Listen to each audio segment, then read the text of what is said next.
I don't have any way to access this yet myself. I haven't been able to dive into it, but we have some screenshots and some information, and some of the basics involves like the fact that this is only accessible from Google Ads and Google Analytics 4.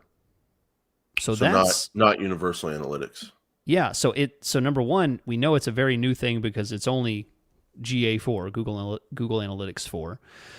So the fact that Google Ads and GA4 are the only two that can use it, that's kind of cool. Like, we're part of the cool club. We're getting grafted in really early here. And one of the screenshots they show in the stuff I've looked up, and we'll have a link in the description. Yeah, shows like the interface, a mock-up of what the interface is going to look like. And it one of the cool things is it shows like a tree kind of, I don't know, tree graph, tree chart, I don't know what they're called, but where you can see like, this is your Google tag and this is what it's connected to. It's connected to this and this and this, and you can add these connections. Like, this visual representation, this kind of dashboard view, that is so nice, because before you had to go 5-6 different places to kind of check, is it connected here? Is it connected here? The old global site tag, is just there, and then you have to find out what it's connected to. This kind of an interface overview dashboard kind of thing is great. I love that. Yeah, and one of the things I've done forever with conversion tracking is sometimes it's a mix, but you kind of have to make the decision. Do we want to track Google Ads traffic conversions through Google Ads, or do we want to track Google Ads traffic conversions through Google Analytics and then link Google Analytics to Google Ads and then import Google Analytics goals into Google Ads to become Google Ads conversions from Google Ads traffic?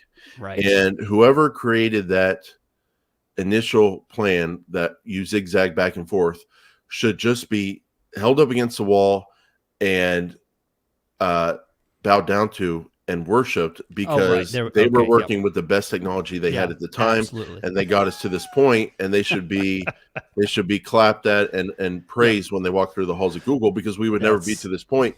And even if I would say, well, we always should have been in one place with a tag that can go everywhere, that wasn't reality, and we would have never gotten to this point if it wasn't for people like them. So Chris, as frustrated as the process was, it was as good as we had.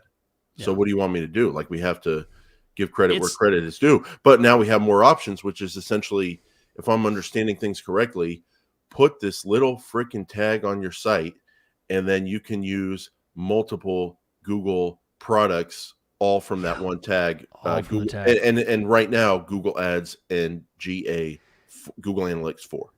Yeah, and I mean, there's one thing that gets me particularly excited about this, and it harkens back to what I said at the very beginning. What's the most stressful part? It's getting that conversion tracking working right. What do they say immediately once they put it on the site? Hey, can you test it? Can you test to see if the code is on there right? And I have to basically say, well, no, I can't really test it, and I can look at the code. I can't really confirm that it's working until we start getting conversions. So there's all these things, and I hope that, and as it shows in the screenshots, I mean, there's buttons in there that says manage the automatic event detection. So what I'm assuming this is you can create event tracking inside this G tag to say, when this happens, track it as an event, and then you can assign that event as a conversion in Google Ads. I mean, these are wonderful prospects. And if there's anything that we've talked about on this show a lot, is the fact that if you're not doing conversion tracking and you've been running, for months, years, then what are you doing on Google Ads? I mean, you should be taking your game to the next level. And if this makes it more accessible to people to be able to do that, I mean, I think that's awesome. Yeah, and so again, we'll share this screenshot, but what we're seeing here is under where you set up your Google tag, you can have automatic. Sorry, Chris. You can have automatic event detection, and so let's just talk about that for a second here, because from what I'm looking at here, the screenshot, Chris, I don't really see I'm not able to see anything else except the screenshot, but it says right under where you set up your tag and you have your installation instructions and all that, and it says welcome to the Google tag, gives you your tag, tells you how to set it up, and then in the settings, manage automatic event detection. Configure which type of events your Google tag should automatically detect for measurement and associated destinations. So that's a very good sign there, because like I talked about at the top of the show, every website is different. 99% of them suck. No, I'm kidding. But sometimes it's rough with a bad website. Yeah. Every website's different, and every person's definition of a conversion is different.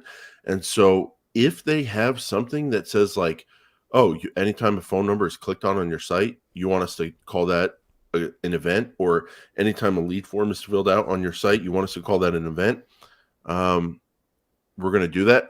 Is that what manage automatic, Chris, here's the word, automatic event detection is?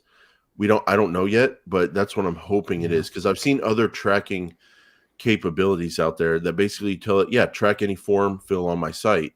Yeah. And this other piece of this other software knows what a form looks like, apparently, and then tracks that data. So I've always thought, why can't Google do that? And it looks like they might be doing that.